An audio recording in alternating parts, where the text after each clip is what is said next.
Welcome to Life First Canada. I am Karen. I know there's a lot happening in our upside down world right now, and that is why you need to stay focused on the reality that you want to create for yourself. We're here to share the truth. As we know, denial, I think, is the #1 disease right now. If we're going to get our sovereignty, we need to know the facts before we can create solutions. If you're new here and received the link from a friend, we highly recommend you become a member on our lifefirstcanada.ca website. So our topic tonight is about property rights. However, before we move into that lively discussion, I asked True if he would create a song about Life First Canada, not Life First Canada as a movement per se, but more as in everyone in all freedom movements in Canada, that they are all the life force. We are all the life force in Canada. And he said, yes. That was like less than a week ago. And he was so open to collaborating. Hi, True. I'm just wondering if you'd like to share some words about the song you wrote before I play it. First, I'd like to just simply say I appreciated some of these suggestions for some of the subtle lyric changes, and the last two verses of the song, I intentionally made each line 11 syllables. It was a great pleasure to put it together, and yeah. Well, thank you so much, True. It is so amazing. I am singing it around the house. Thank you to all of you who have listened to it already and shared your comments in the Life Force YouTube channel. Yes, I see a lot of people sharing that song with their family, friends. Okay, we have Doris, who's co-founder of Lawyers4Truth. Everyone knows who Doris is. I just wanted to bring her on this evening because she knows the corruption in the legal system, even though she's a lawyer, and she's crossing that bridge, learning a lot. And she's witnessing more and more of the corruption that's taking place in the courts. And she's just going to be sharing a case with us this evening regarding property rights. Doris, the room is yours. Thank you, Karen, and thank you, True Guy, for such an amazing song. I really, really enjoy that, and it's just very heartfelt. So, as we know, there's been a lot of corruption in the courts, especially we've seen it a lot in COVID cases. I'm just going to talk a little bit about a case that I was recently involved in, and actually still am. It's ongoing, but it's not a COVID case. It involves a condominium unit. This case just kind of highlights how the judges are now really interfering in our property rights in whatever manner. I think that comes across their table. So I'll just tell you a bit of the story. So it started actually in late 2020. So as you can remember, those were the COVID lockdown years. My client, her condominium was flooded by a deficient sprinkler system. So anyway, the condo corporation acknowledged that it was their fault and they were responsible for the damage. There was a lot of structural damage, hardwood floors had to be repaired and that kind of thing. The condo board decided that they were going to try to bypass the insurance. Like if any of you live in a condominium unit, you'll probably know that the condominium corporation carries insurance for everybody, and that's to be used in these types of losses. So they tried to bypass that so they don't have to pay the deductible, which would be fine if they were going to actually compensate her fairly, but they gave her a really low offer, which, she did not accept. And so they decided to, become quite nasty, and they started pursuing her in a number of ways. And one of the things that they did was they filed a caveat against her unit. That caveat involved a bunch of security costs and legal fees. And these security costs, they allege, arose from somebody that was in her unit. They alleged that her tenant, which she didn't even really have a tenant, but they alleged that somebody connected to her unit had broken into a common property lockbox where the building had stored a whole bunch of its keys for contractors, that kind of thing. And so they alleged that her tenant broke this lockbox. And so there was a security threat. They had to hire 24/7 security, rekey all the building keys and that sort of thing, incur legal fees. And they filed a caveat against her property, which, and then what they did was they filed the caveat and then they brought an application to try to foreclose. And along with that application, there was 2 affidavits. One was sworn by a building manager who said in her affidavit that this lockbox had been broken. It was her fault, that kind of thing. So it kind of sat for a while. And then she tried to get some financing for something that had come up in her life. And it was impaired because she had this caveat on her unit.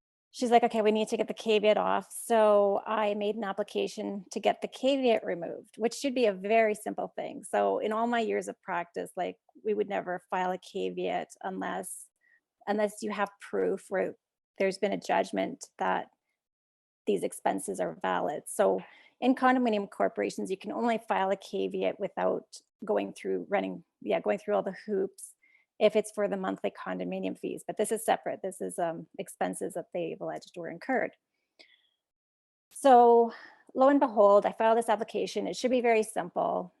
And what happens is the condo corp's lawyer jumps in and says, well, you can't listen to that application without hearing my application for foreclosure, which had that affidavit in it.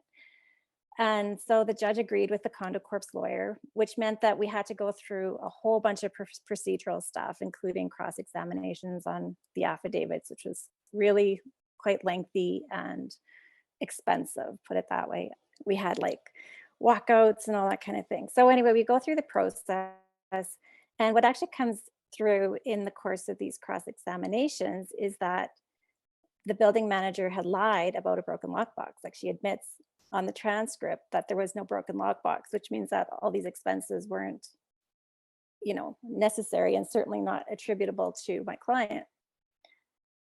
So then when that came out, then the condo board's lawyer wanted to withdraw their application. But I'm like, well, we want all of our costs now for this, right? Like you've made us go through all this work and incur all the legal fees. So again, we're before the judge and their lawyers asks to withdraw. And then he changes his mind and he's like, well, no, I just want it like set aside for now. And he says that the reason he's alleging is because he says it's tied to the whole water damage. So she never did get paid, by the way, for the structural damage that occurs. There's a separate action for that piece. And so now he's like, well, that has to be decided before you can even decide any of this. And I'm like, well, no, absolutely not. Like you filed your application, you were ready to go. Why would that be contingent on some sort of subsequent event? But once again, and so, we're in court like 3 or 4 times on this silly little caveat, right? And each time the judge is, she's taken it kind of upon herself to run this thing. And she'll always do it like at 9 o'clock in the morning before court starts. So we have these like little, hearings or applications before court usually starts. When he tried to withdraw, then she's like, okay, well, now Doris, I will hear your application just on the law. Which again, as I'm saying, like, there's just no basis, there's no authority whatsoever to be filing a caveat without having been proven. And so that gets heard in June. We have to wait 2 whole months for a decision. And lo and behold, just last week, she renders her decision and we lose. And I'm like, wow, like this really impairs my client's rights to deal with her unit as she sees fit.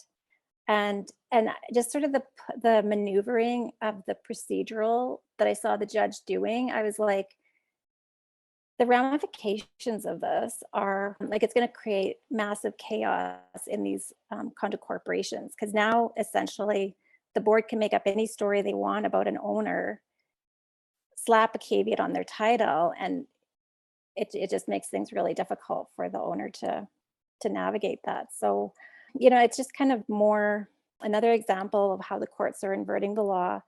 This had nothing to do with COVID, but as we know, there is a move to take away our property rights. And I think we also see it in property taxes and how high our property taxes are getting to be.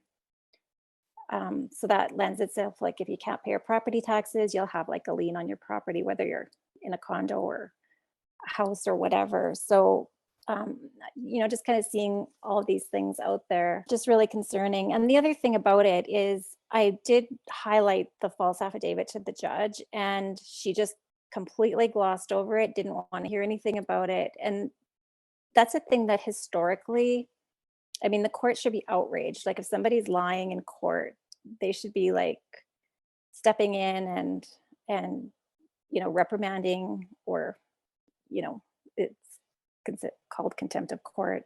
You can bring a contempt application, that kind of thing, and that's usually dealt with really harshly. But now we're just seeing the judges actually side with anybody that's coming in there with whatever lies. So just really, I guess, concerning. It's just an example, and it's something that we just don't expect from our courts, really, to do this type of thing. So anyway, that's kind of my little story. Thank you so much, Doris, for sharing. So yeah, I was saying, can you take the judge to the court for not holding up the law and accepting a false affidavit? Well, nope, judges have immunity. So Isn't I'll this- tell you, my awakening actually started with a court case that I was involved in 2014, where it was a family case, and it's really long and convoluted. But essentially, we tried to hold the judge accountable. You just can't. There's a judicial immunity. So If I understood, if I may just mention, if I understood it correctly, is this not what actually happened in Lahaina, Maui as well? If the people had to pay their taxes or something, and the taxes had all been raised to a level in which the owners could not pay, but then they were fighting back, they were pushing up against that, and then that's when all these fires took place. I don't know if I'm 100% accurate on that, but that's similar to what I've heard, that it was a land grab, right? So that's why they started the fires in Lahaina. This is a condominium property that I'm talking about, but you see that kind of thing where it's raised to levels where people can't afford it. Yeah.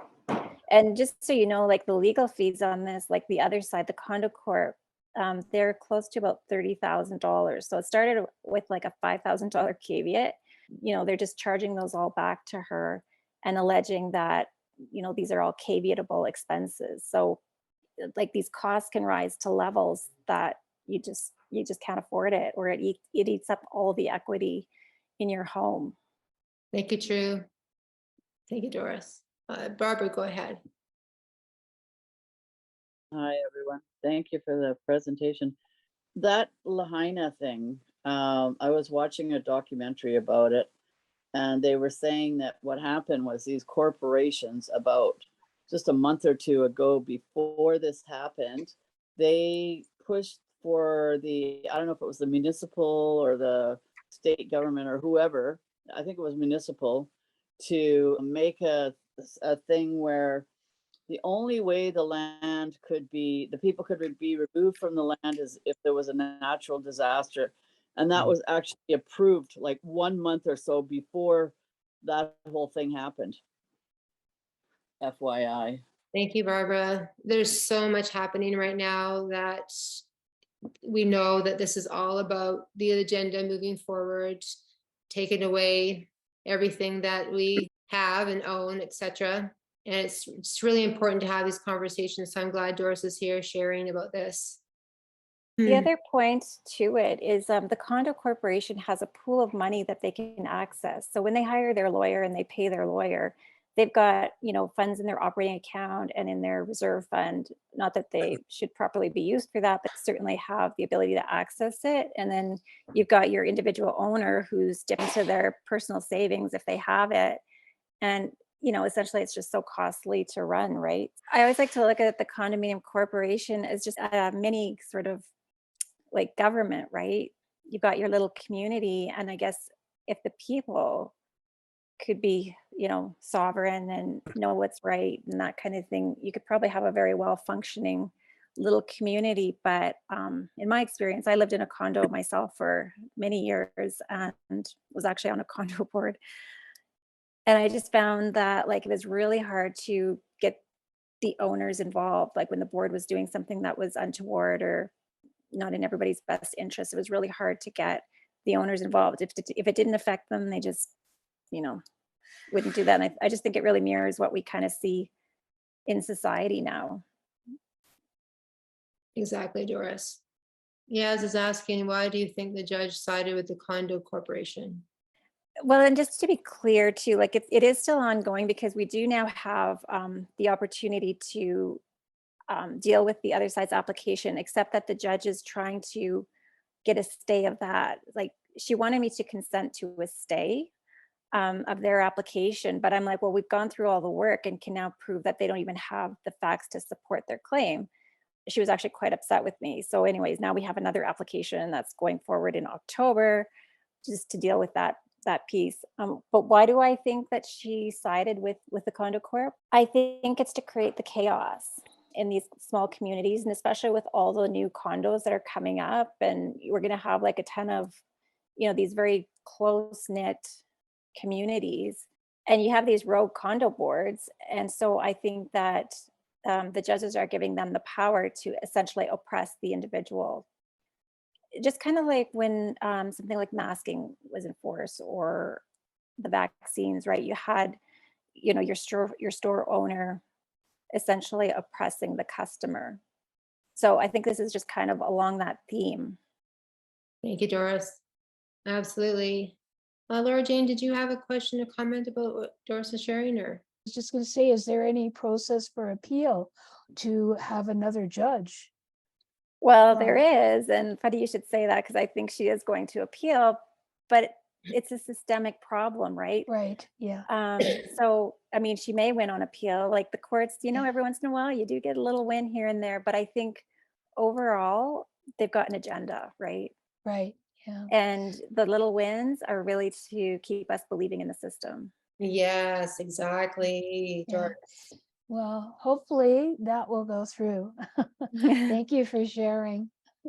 Thanks. Terry, go ahead. I was going to make a point. Judges have that immunity, but you can go after them personally. You can sue them personally. And what I would suggest for the condo lady to invoice the condo board for all the damages and punitive damages, and invoice them as a corporation and put them, if they don't pay, send them invoices every month. They don't pay, put them in the credit bureau. Right. You Well, could which do- essentially she's done that. She's filed a lawsuit against the condo corp, not only for her damages, but for the bad faith. Them putting the caveat on her property, that was actually only one piece. They did a whole host of things to her. And so there is that lawsuit, that's ongoing. So we'll see how that True. goes. But yeah. True, but she didn't invoice them, did she, herself? Well, That's essentially key. that's what she's doing when she's filing her claim, right? Right. But She's saying, like, this is what you owe me. For all these exactly. things you've done. Yeah, yeah. And she's gone after the key members of the board who, did these things directly to her. Right. But once she's consented into court, it's a tough fight. You have It's to a stay really up. tough fight. And they've got insurance companies on their side, right? So they've invoked insurance now, and yeah. Exactly, like standing as a sovereign. If I Mhm. go into court, I will not cross the bar without a C-pass or a bond. And when I have a bond and a C-pass, I will go across the bar and I'll stand as a living man or woman. And that's what people have to do. Right. And Not as honestly, a- yeah, I don't think a lot of people know how to do it, including myself, honestly. Um,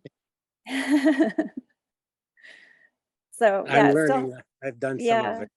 still fighting That I within the was just, system we're in, but yeah, I was just going to make that point. If it comes to it, mm, you can personally invoice them as a business, or invoice them and put them in the credit bureau. You can also do that to the judge for punitive damages. Yay. And that I yield. are you, Terry, are you able to send me any precedents of that, like where that succeeded? I have a couple that I might be able to get to you. Yeah. Okay, if you could maybe send them through Karen, Yep. that'd be appreciated. I'll do that. Okay, that I Thank yield. you. Thank you, Terry. Great information. Barbara, did I take your hand down prematurely there? Did you have another question? Well, no, I want to add another comment. It's just like this kind of crazy stuff is going on everywhere. I have a friend who lives in Brooklyn in a 2-tower condo, and there's a district attorney that lives in the building, and they co-opted the fire escape, like a whole, like they closed off the fire escape and turned it into part of their apartment on their floor and then blocked it all off. So now there's no fire escape in the one department. And the woman actually went to, the city, she went to the fire department, she went to like all these different people that supposedly would have something to do with it. And she went through, because this guy's I guess because he's a district attorney, I mean, nobody wanted to do anything. Finally, she found one person in one department who actually, she had to do two things. She had to get an injunction against them. And the other thing, because they were also billing everybody else for the work they were doing, which was insane, she finally had to get an injunction. It's where they have, I don't know what they call it. It's, where they the zoning section. It was the zoning section that finally took action and said, this is wrong. What they've done is wrong. This is zoned this way because there's these two buildings. It has to have 2 fire escape, blah, blah, blah, blah, blah. And finally, this one person like put in some kind of a paperwork that is going to force them to have to reverse the work that they did. But it's taken her 4 years of fighting through all these departments and all these people to get to that point. And she's still, I mean, they're still trying to, make everybody pay for it. And most of the people in the condo wouldn't even say a word. Same thing. Nobody would do anything, or they know what's going on and they just went along with it. Yeah. So these are our situations, but I'm sure they're happening all over the place too, right? For different reasons. Same nonsense, right? Yeah. Doris and I, we've talked about her submitting a notice of liability, etc. And I get where Doris is coming from, because her being a lawyer, this is how she makes a living. So for her to cross the bridge over to the private, it's a challenging journey that she's on. She's willing to go there, but it's going to take some time for her to shift. So it would be then your client that would have to be open to the idea of offering a notice of liability and stepping into this new way of approaching the courts and approaching the judge. Right. My client, yeah, like I wouldn't say she's aware. I try to tell her things, but her response to this was like, the judge is stupid. The judge is stupid. And I'm like, no, she's not stupid. She knows exactly what she's doing. Like, look at how she maneuvered the thing. Yeah. Right. It's really hard to get people to really understand that it's designed to essentially throw us into poverty, right? Yes, exactly. Brian, go ahead.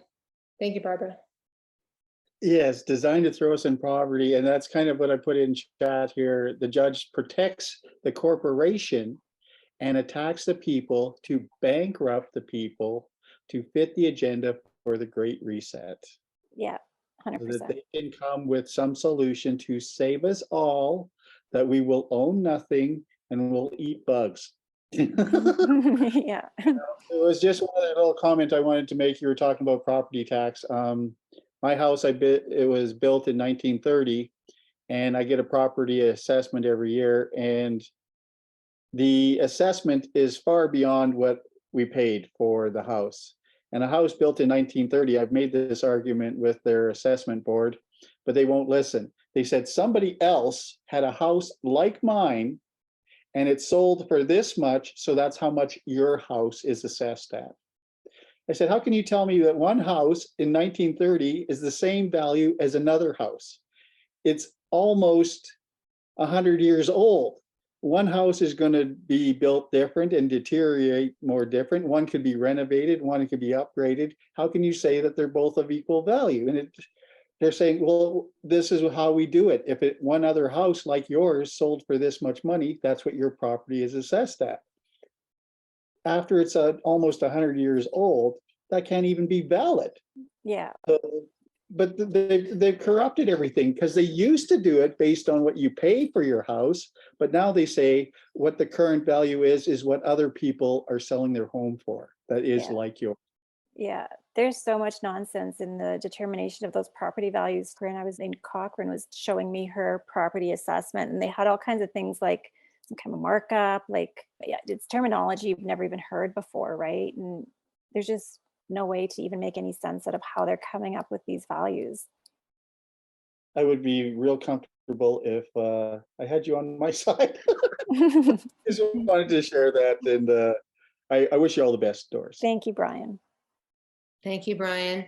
And that said, property values are going to change enormously. They just passed here in Calgary. So the city Calgary council members approved a long-awaited housing strategy on Saturday. And Doris mentioned a couple of weeks ago that she heard through the city that by 2035 to double the population of Calgary. So I'm assuming that will be applied to every city in Canada.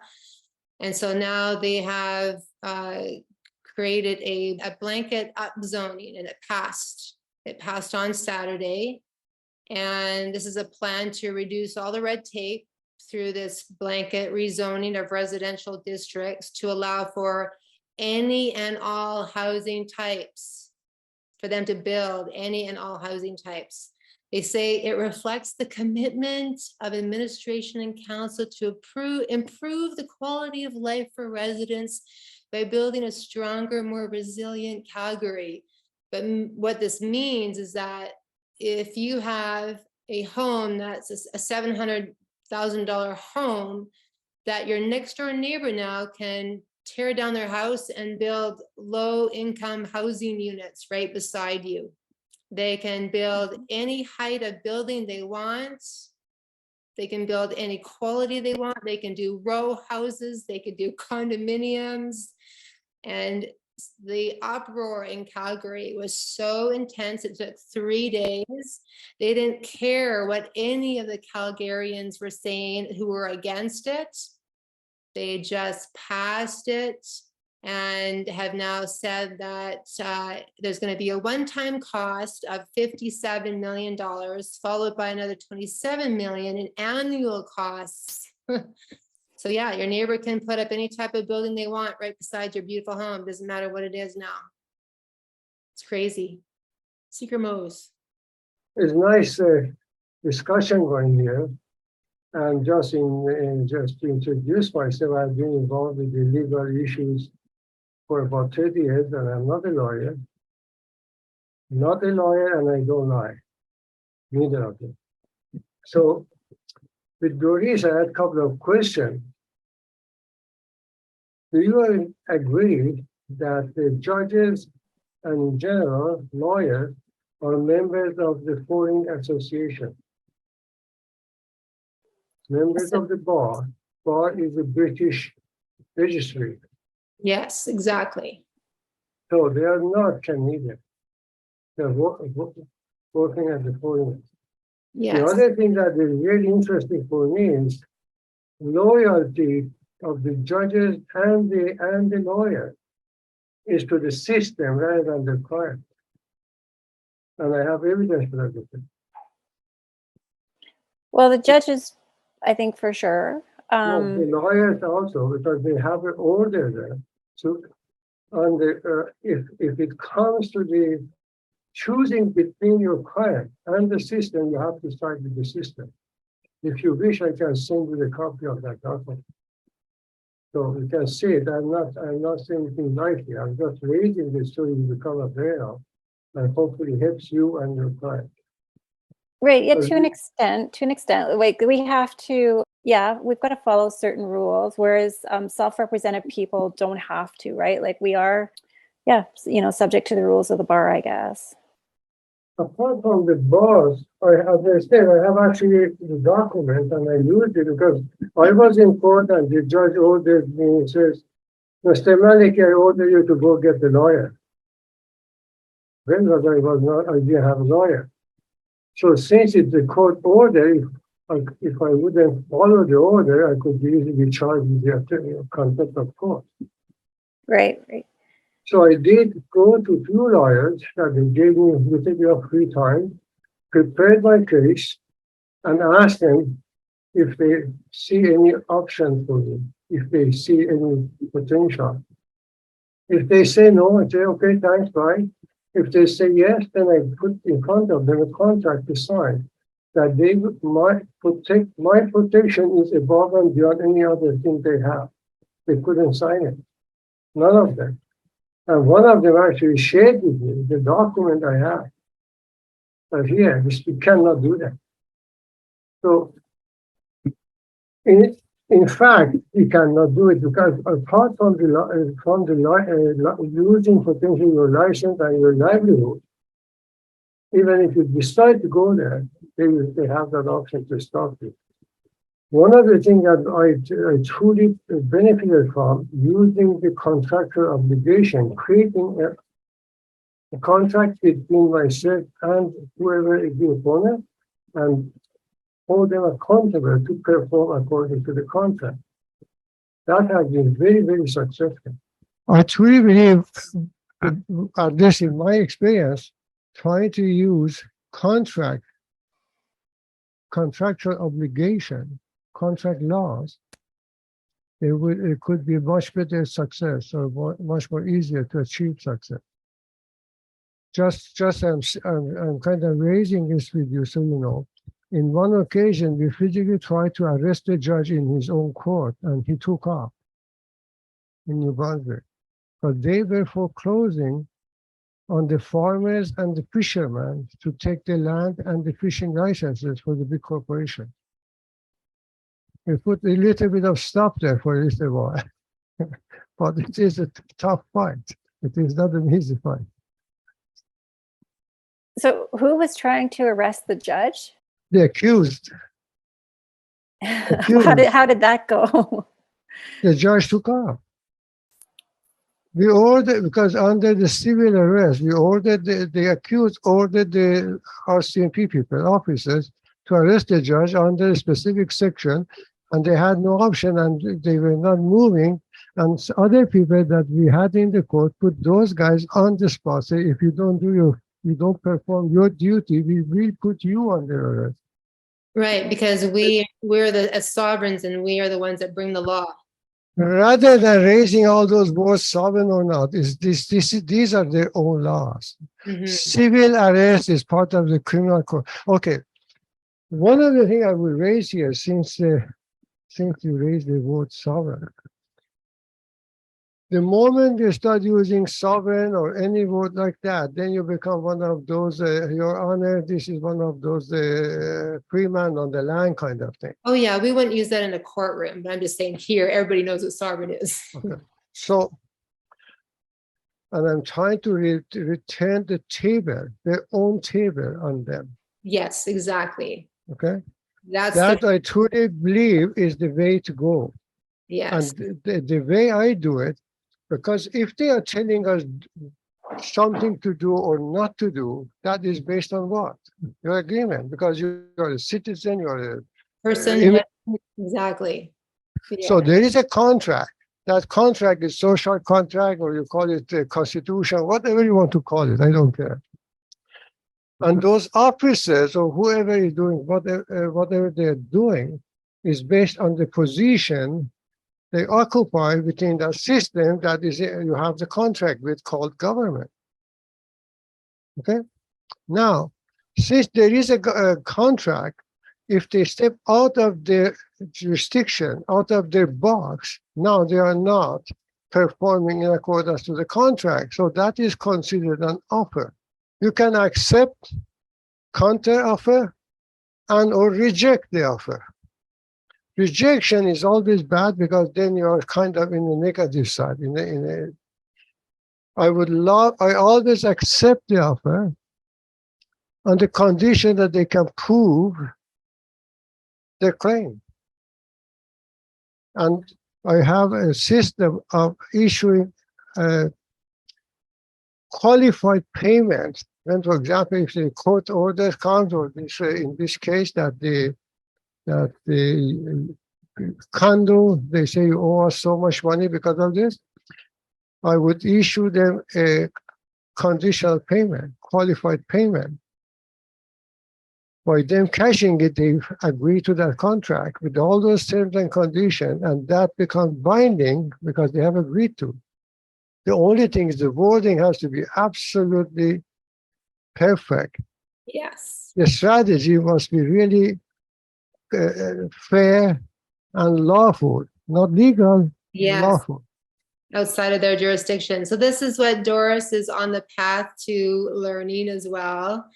And I'm so proud of her for taking a stand. The Law Society is already on her case in many ways. In one occasion, a lawyer that we went to, because a friend of mine, he had the issue with the tax, and we were making using similar strategies with the Revenue Canada, CRA, and they were ignoring everything. So we went to a lawyer that was retired, and he hated Revenue Canada. He said, I charge you $15,000 and I take on the court. So we wrote to Revenue Canada, we are prepared to pay $15,000 to you and get over this issue, because then we would save time and harassment. And they refused it. And we won the case because of that. Moses, whereabouts are you located? Sorry? Where are you Toronto. located? In Toronto? Yeah, around Toronto. Not exactly in Toronto, but I'm around Toronto, yeah. In Ontario.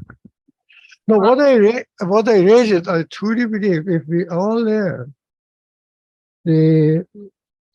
how to use contract and contract laws and the contractual obligation and enforce the contractual obligation, things could change much better than going to the courts, because courts are absolutely corrupt. And I can tell you stories forever, because I'm not a lawyer. I represented a law firm and their client in court for 4 years. And that was about $5 million worth of taxation and claim of tax against the client. Amazing.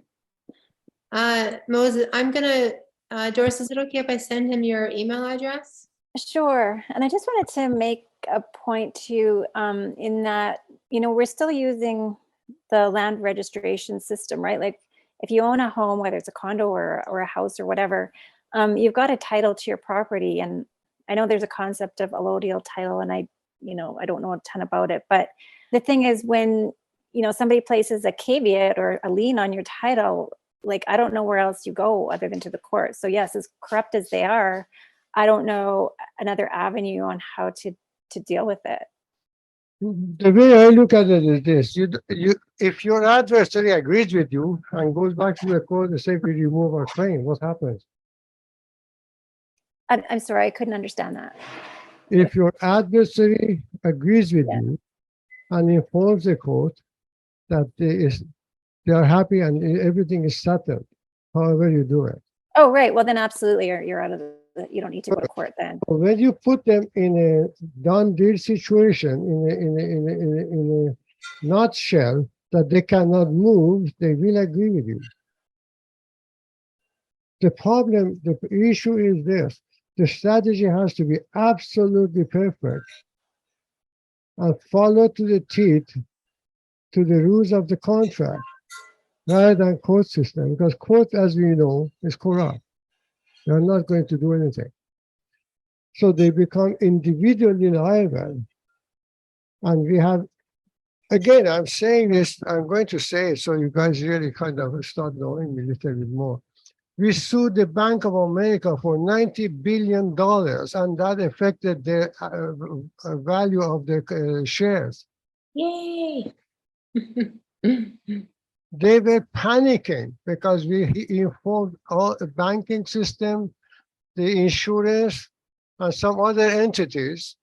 That is what's happening. The value of the share came down. So they hired 12 best lawyers in the US and Canada to fight us. Well, thank you, Moses. I've just sent you, I just sent you in the chat Doris's email address. If you can reach out to her, that would be great. Oh yeah, I definitely would. No, because we need to do whatever it takes. Yeah, Doris is an amazing lawyer who she's willing to transition. So I think that is powerful. Anyway, I congratulate you with stepping out of the box. Thank you. Awesome. Good. Thanks. Thank you for being here. Appreciate it. Exactly, Doris. Thank you so much for your time here. We so appreciate you. And everyone, Doris is very, very familiar with Cal Washington, with notice liability, with David Strait. She's on the path to, crossing the bridge. She's not ready to cut up her bar card just yet. So we just have to be patient and just be so thankful that she's here. So this is very awesome. And so now we're going to shift into solutions. Laura Jane. Loved everything that's been going on. I just happened to have completed a webinar on Friday, and the webinar is all about safeguarding your property. So it's talking about that. It's by Sovereign by Design. This is actually being designed in answer to the issues that are going on, particularly in BC, where they're coming in and they're demanding access to the property to register their waters, the wells. They're telling farmers to slaughter their animals. They're doing a lot of stuff, and there's a ton of trespass going on. And there are ways that we can actually safeguard our property without and through both legal and lawful methodologies. And Sovereign by Design, in the webinar, they talked about real solutions and how to go about those solutions. And so it begins with really reading your contractual documents, because when you're purchasing property, when you're doing anything, it's all about contract. It's all about commerce. And so when you get into your mortgage or you're purchasing a property, it's read your contractual documents and identify the parties. Right now, we have up to 8 parties in any mortgage that you are going, or any property purchase if you do a mortgage. So you have the purchaser, who is supposed to be at the heart of the whole process, right? It is the one that is responsible and the one that is the key. If you're the purchaser, that means that you are holding the key, but you have to know what your responsibilities are and how to take the appropriate actions. A lot of times we end up in foreclosure, or there's different things that happen because the negligence of the owner. And it's not deliberate negligence, it's things we haven't been taught to look at. The other party is the titles company. They hold the mortgage, right? And they actually have the note, and they are there for social documentation. They have title insurance, and that's what their role is. And then we have, sorry, just going through my notes here. We also have the bank, particularly if you're going for that, and they are the ones with the financial and the banking. They provide that. Well, basically, we give them a promissory note for money that we already have, and then they take it and they charge it back to us. They give it out, and then we pay more. However, we won't go there. Lawyer, of course, and the lawyer works for the bank and is also in communication with the title company. And then we have the municipality. Our municipality is the street address, the postal code, which puts us into the whole postal jurisdiction, which is another jurisdiction. And then you have the state, province, or territory, and they deal with the property tax and assessments and the certificate title. And so if you are the one that's purchasing, you still go through all this. And then you have other interests, and that would be things like if you have a railroad, or there's easement across the property, and that's easement for, Ministry of Transportation. They're building roads alongside. So we have them to consider. And then we need to take all that in. So you really need to look at your contractual documents, particularly when you get into, suppose you've paid your mortgage off and you've got your deed. You want to go from deed as a joint tenant, and you want to move that into what's called the certificate of indefeasible title. And that's what we're going for. It is absolute and indefeasible title in a fee simple arrangement. And that means that it's still subject to liens and interests and certain conditions. So you can actually get an indivisible title on your property, even if you hold a mortgage. However, when you don't go chase that right away, because what you need to do is, if you've paid off your mortgage and now you're going to go for that, in Canada we also call them the allodial title, but there's few changes. Before you go chasing that, you want to make sure that you've got a clean document, you've got a clean title. So you get the titles from the past, because one group went and they looked for their indefeasible title. They didn't check out the past titles, and what they ended up with was on their title when they got it, they discovered that there was still what is it? There were still liens and still access ways and rights of way, and they had never been removed. So you really do need to learn how to do that and how to go in and to really check for your indefeasible title. So that's one thing. You also want to review the laws governing your property in your area. There's always remedy, but a lot of times we don't understand the remedy, and it's not a known remedy. It's remedy that has been discovered through a lot of digging. All right.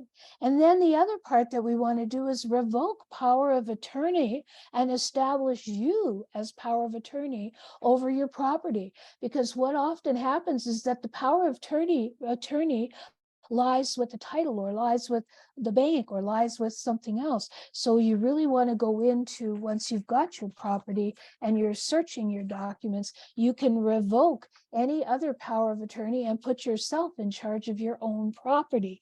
And that's really key. And then you want to remove necessary encumbrances on the certificate of title.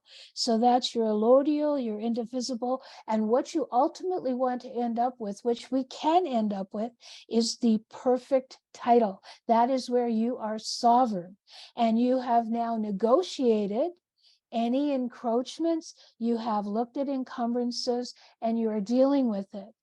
And that also involves going in and rewriting your survey. You want to make sure you put in a new survey with meets and bounds, as well as the plan. Most people get it and they say, oh, I already had a survey done. Yay, survey. No, you want to go in and you want to double check that survey. You want to make sure that you've got meets and bounds done, and you rewrite the plan according to you, according to what you want on your title. And that part is going in, and it is mandatory for filing. And then what you're going to do is file a new plan with the Register General of the land's title, and then that is canceling out the old. So when you're looking at encumbrances and stuff, you want to know what exactly is in that title and what you've purchased and who can trespass and who can't. And basically, once you have your indivisible title, there should be no trespass on your property.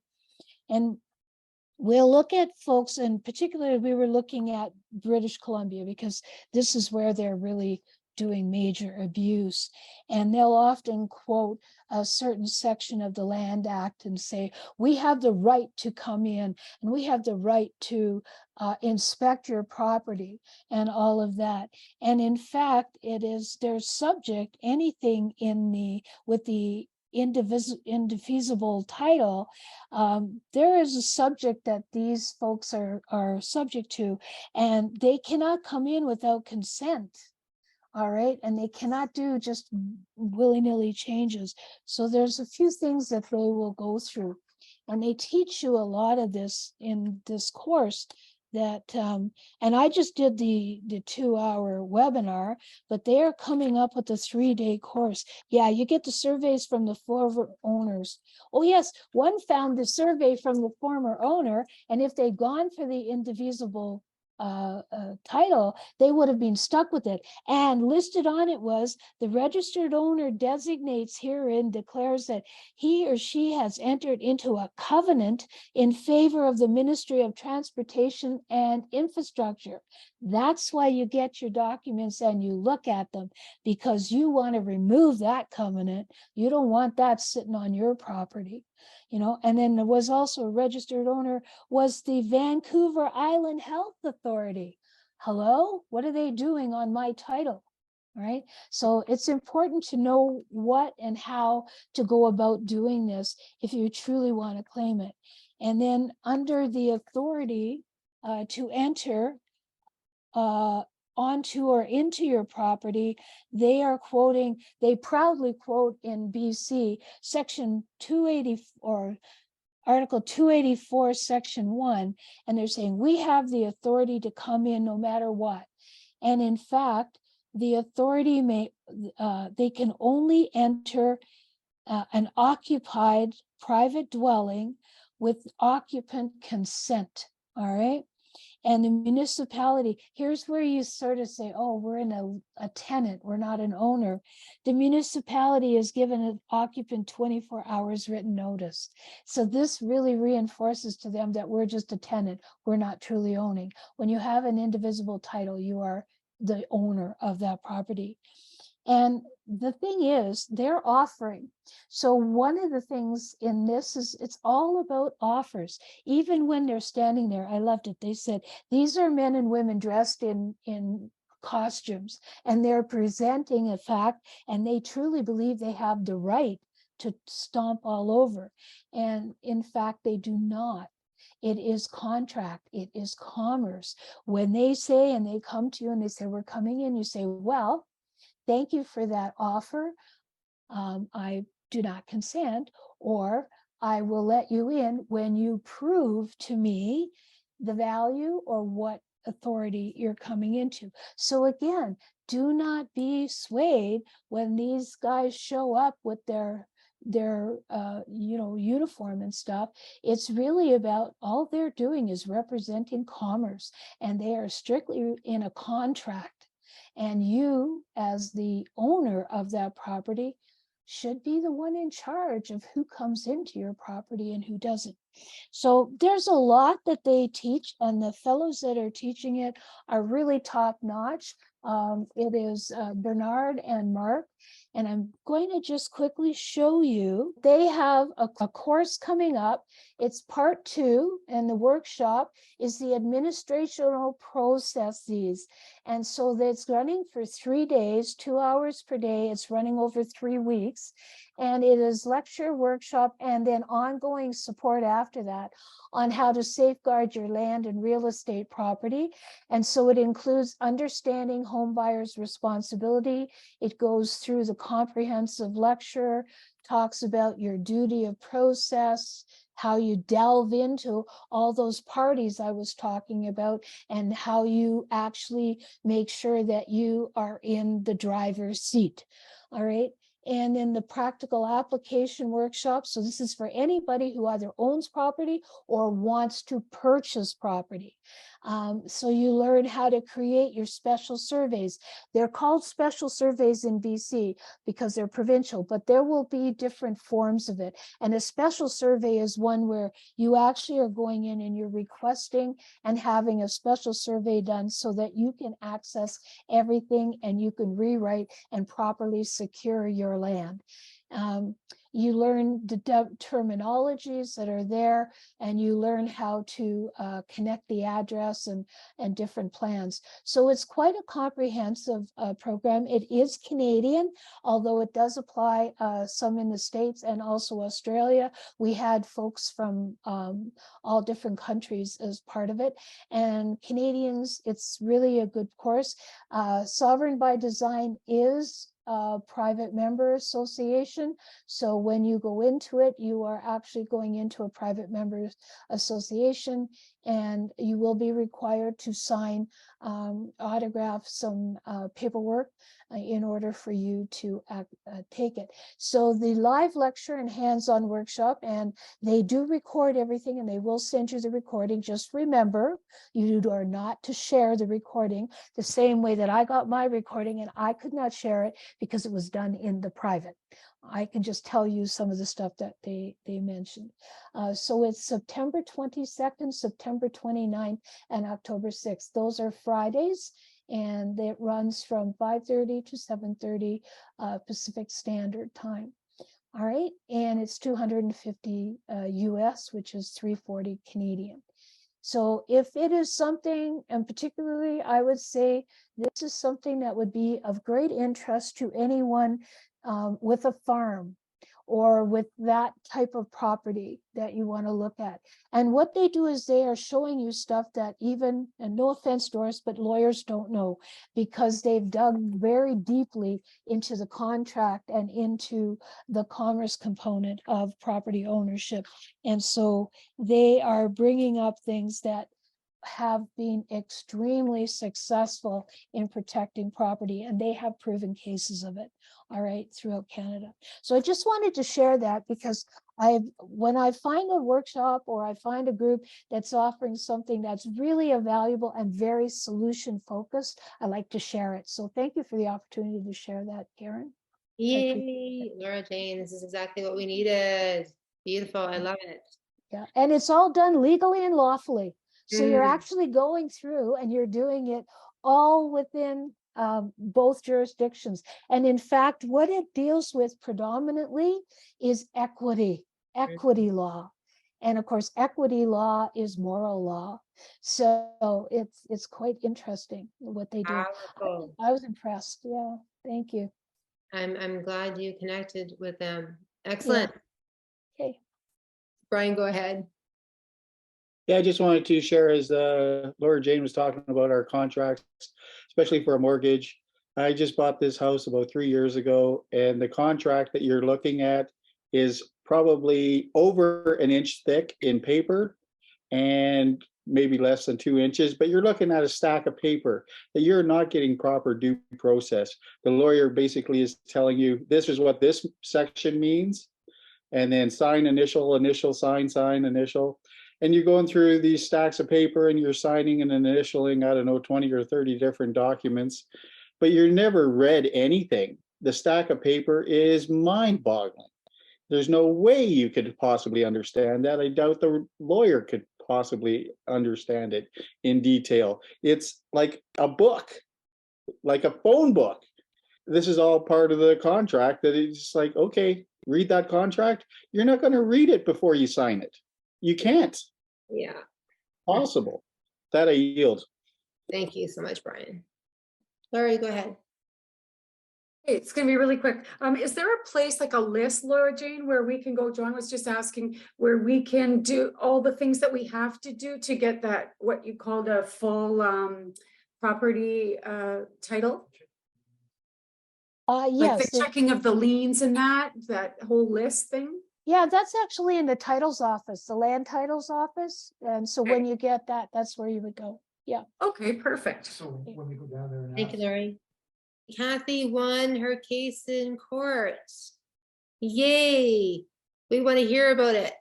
I'm hearing a first on COVID cases in court because they've been dismissing them.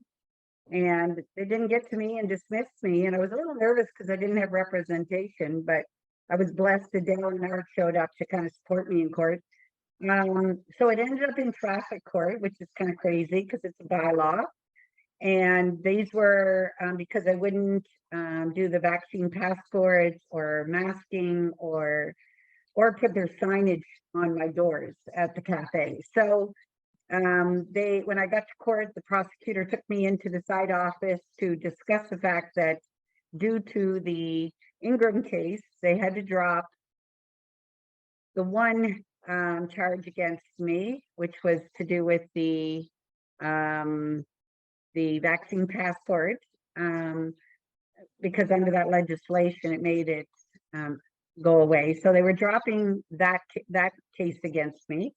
However, the bylaw officers insisted on going forward with charges on the signage issue.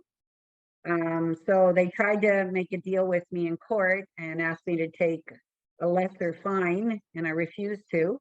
I said, no, I want a non-guilty verdict. And he said, you realize we're going to win this one because, you know, by bylaw in signage, you have to post what AHS or OHOS or whatever it is has designated it to be. So we decided to go forward with the case. However, once the judge was in front of us, they opted to read over the case file on the charge, and I'm still grabbing here. And this one I don't quite understand. So maybe Doris, maybe you understand some of this stuff. I don't know. I'm not a legal person at all. However, this was bylaw number 65M 2021. But what I found interesting, the very first line on this one was, whereas of March 11th, 2020, the World Health Organization declared a global pandemic. So that's front right on this document. However, they had to drop the charge on me because of a certain wording. Hold on, let me find it. Which had to do with something called eligible business. And this was a technicality they had to throw my case out. And apparently, if this hadn't been the case, I would have been charged.